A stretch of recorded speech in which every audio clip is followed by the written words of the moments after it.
আসসালামু আলাইকুম।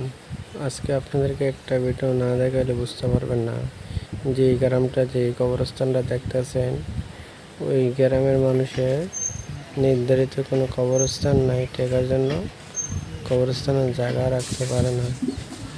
যে মসজিদ আপনারা দেখতেছেন, এই মসজিদে অজুখানার মতন ভালো একটা ব্যবস্থা নাই, বাথরুমের অবস্থা ভালো না, কিন্তু খুবই সমস্যা আছে। ওই গ্রামের মানুষ একজনও মসজিদের কাজের ভিতরে এমন একটা লোক পাওয়া যেতেছে না যে একটু দায়িত্ব নিয়ে মসজিদের টুকটাক কাজগুলা করে দেব। কোনো এক ভাই যদি দয়া এমনকি মায়া হয়, আল্লাহ তাকে এই ভাইকে হেদায়েত করুক। আমার এই ভিডিওটা দেখার পরে ভাই একটু শেয়ার করবেন, যে তো ওই গ্রামের মানুষগুলো মারা গেলে বাড়িতেই মানুষগুলো মাটি দেওয়া হয়।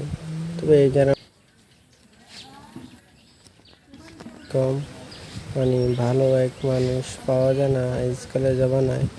যে কোনো ভাই থাকেন বা এই ভিডিওটা দেখেন, হয়তো আমার এই ছোট্ট চ্যানেলের এই ভিডিওটা প্রথম আপলোড দেওয়া, ভাই মসজিদের কাজে ভিডিওটি সহযোগিতা করেন।